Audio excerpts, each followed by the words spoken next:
Gibbons Hatch cross black with hazel black.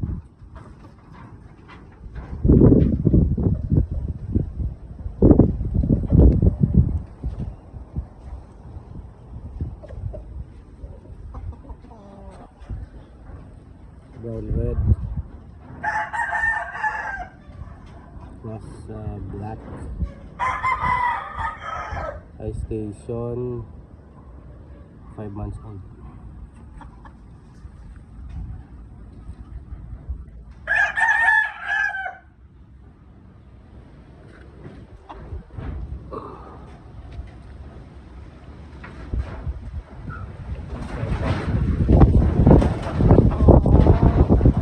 Lakas ng hangin.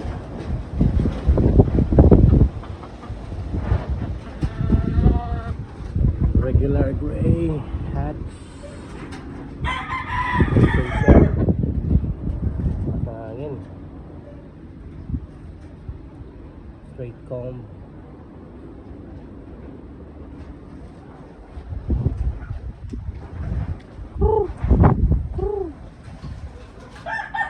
Round head. Gray. Cross pumpkin sweater. High station.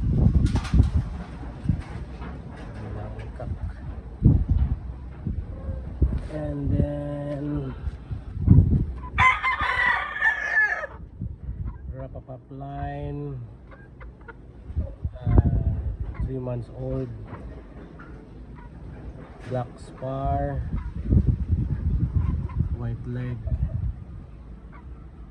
heavy sa kelso.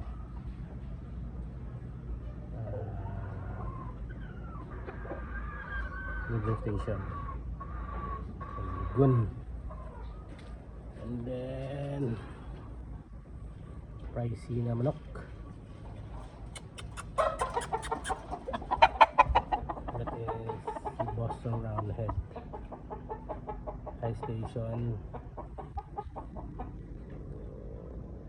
8 months old, 7 months old pa lang, almost 8 months na siya. That is Pecom, light side, Boston Roundhead.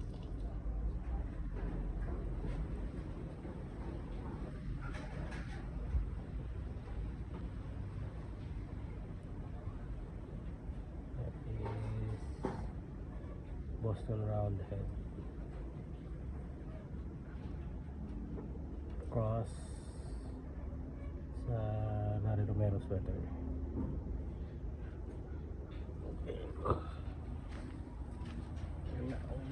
Panago.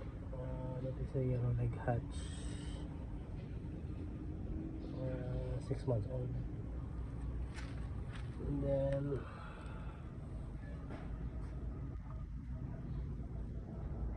Gibbons hatch cross black. High station, so red eye, and then blue leg, dirty foot. Init. And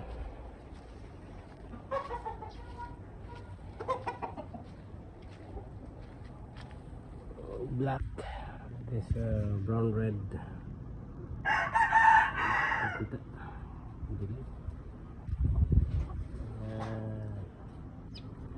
This black, blue leg. This McRae black or super brown red.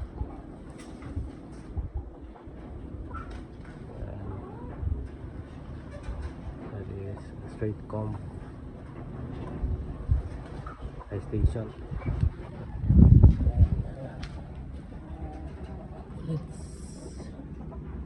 Agad Galugun. That is Gilmore hatch. Maybe sa hatches.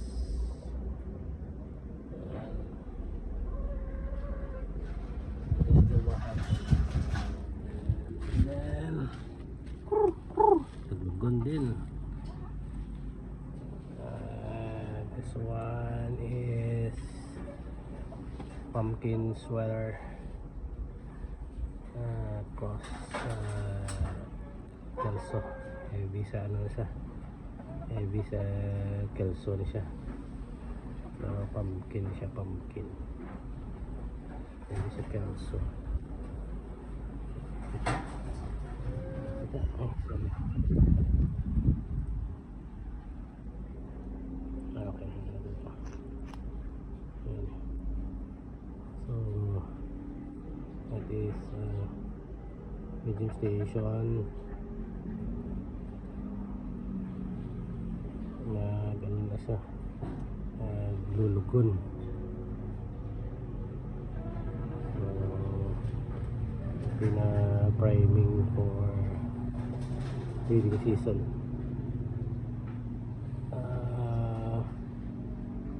This is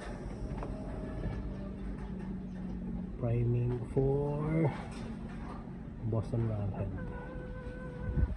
So namin siya ang line dahil ang outcome nito is maganda yung katawan, hindi mahaba. Lagi ako ng tali nakaposas kasi ang nakaraan sama sila ng pulit, so pinapalo niya. So maya tatanggalin ko yan. And then merong spar, naka ano yan, inahin na may spar. That is peacock. So this is breeding number 1, black. Yan. So niya. And then breeding number 2. So siya na mag-isa dyan para makarelax siya. And then breeding number 3. So mainit kasi. So yan.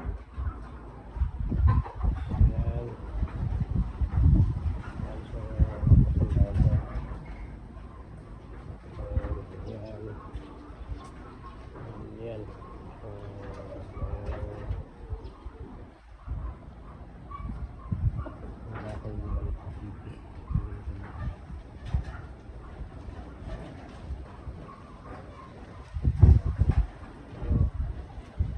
Development pa. Nagtatanim pa ako ng ano, ng mga damo para hindi mainit po. So kalpi pa lang ko yung bagong tanim pa lang nagtatanim ito. Yun yung mga kalabang grass. Tanim ko lang ito. Nagdanihin ko rin kalabang grass. Pag marami ng kalabang grass dyan, hindi lalagyan naman ako, tapos ilipat ka naman dito.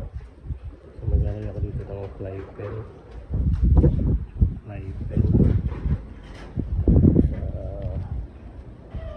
Ito, tatanggalin ko yan. Nalagyan ko dyan ng small mini range para sa kaparting na sisi. Incubate tayo. Tapos yung mga Rhode Island Red. Umabot na yan ng almost 3 kilos na yung isa, yung tanda, malaki masyado. Ito lang yung setup. This is only 50 square meters na manapad.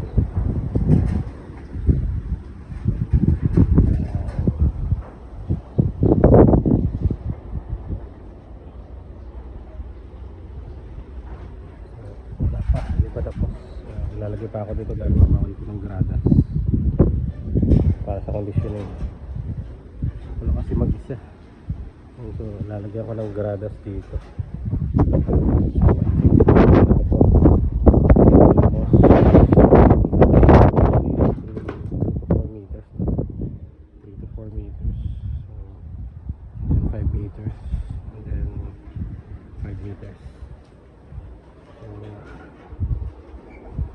tatanggalin ko yan. Lalagyan ko dyan ng ano ng kipingan. Papalitan ko yan, luma yan. Tapos dun banda lalagyan ko ng ano ng scratch pen.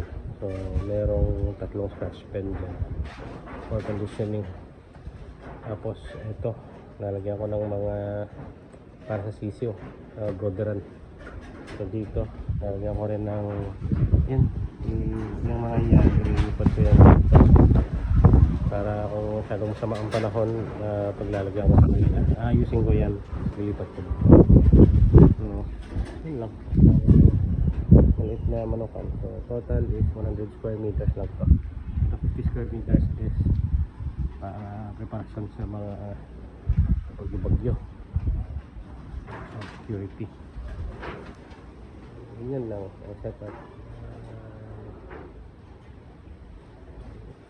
Lagyan ko ng shade para hindi masyado mainit. Hindi pangit sa manok ang sobrang mainit. So almost 50% na init para mabilad sila. So hindi naman hinahalhal, so okay lang. Ngayon hindi pa tapos, lalagyan ko dito ng shade. Maglagay pa ako dyan ng ano, ng fly pen sa gilid. So mostly this area is only for breeding.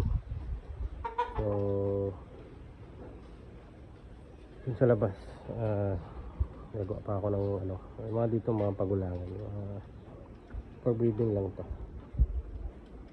at saka for conditioning. Yan, breeding and conditioning. So kanya na yan. Yan medyo backyard setup. So maintain lang ang kalinisan, yun ang importante. So hinati ko yung ano, yung goma para hindi sila kasabit, kasi pag may goma kasi yan, pupunod sila ng goma, lilipat sa kabila, baka sasabit. Yan, ganun din. So dito parari lang yan kasi nagawa ako ng TP. Wala ako kasi natulong, ako lang mag-isa. So yan, just bilaran ng manok para hindi magka bulto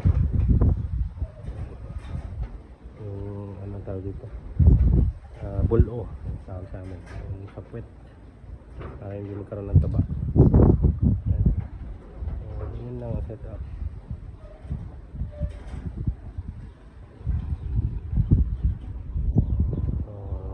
Kakasyahin ko dito almost 30 na manok, kasya yan. So pinakondisyon ko muna yung lupa, lalagyan ko muna ng ano. So dalawang option, either itong paliparan or square pen. So mas safe siguro square pen kasi hindi sila tutukaan hanggang magulang sila. So option yan sa gitna, or TP, or hindi TP pala, paliparan pero iikian yung tali. So pwede din yun. Importante dyan, maluwag sa kanila kapag ano sila lang taktak. So that is another design na gagawin ko, kasi pag ganyan makapaglagay ako dito ng 1, 2, 3. So 3 paliparan. So pwede na yan ang height siguro. This one is 3 meters, that is almost 4 meters na paliparan. Taas na yan para lumpas yung pakpak. So dito para sa mga stud. So maglalagay ako dito ng paliparan. So since na meron doon isa sa dulo, dito 2, 3, 4, 5, makakapaglagay ako ng 5. Tapos yung usog ko dito, makakapaglagay ulit ako sa gitna ng isa pa, ng 1, 2, 3, 4. So ganoon na setup, maliit siya pero relax ang manok. Ang problema lang kasi nakatali, baka maputol yung tali pag nagulang na, delikado. pinag-iisipan pa. But so far okay naman. Sa tingin mo, okay na ba yan? Importante dyan yung breeding pen na maluwag para pag nag-breeding ka, di crowded. Sa madaling linisin, nakabuhangin yan para hindi matigas sa paa ng manok. At hindi stress ang manok pag nagpapaitlog, nagbe-breeding ka. So sa ngayon naglulugon, medyo relax mo na yung mga inahin. So tingnan mo, makakapagkaykay sila, makakapangayikay yan. So tatanggalin ko mamaya. Tapos merong paitlogan. So dalawa ang dito option is either natural na palimliman or tawag dito tawag dyan, limutan ko tuloy.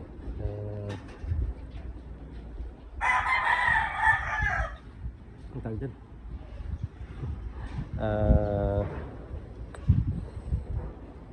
nakalimutan na ako.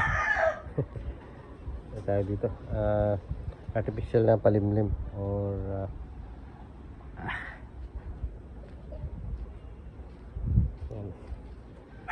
so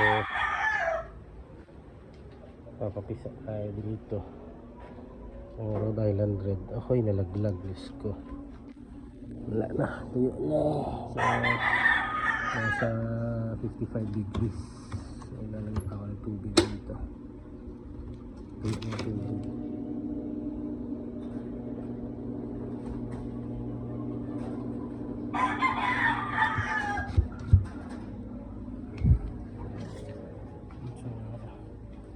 Bilitas, tapos nag-iipon ng tubig.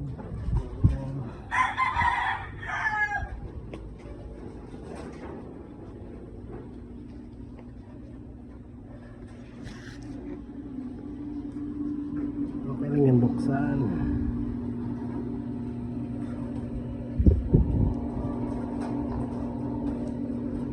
Kunti mo lang yung tubig, so nalagdagan natin.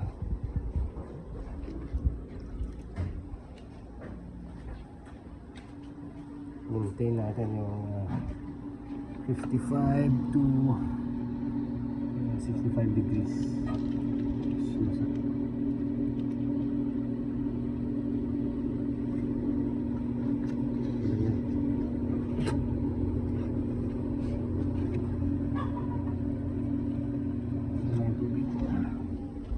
So ano na yan, almost 7 days na yan, 7 days.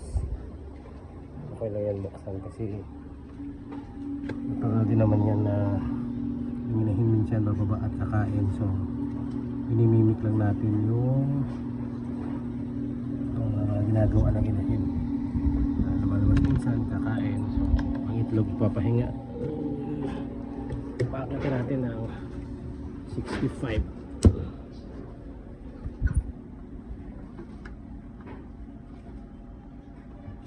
Incubator pala. Kalimutan na ako. Sa incubator yan. So, i-maintain natin yan ng 55 to 60. Incubator. So, meron akong hygrometer doon. So,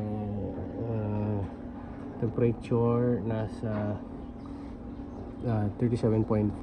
Matay siya. And then, aakit na naman siya sa 38 degrees. So, meron siyang automatic turner.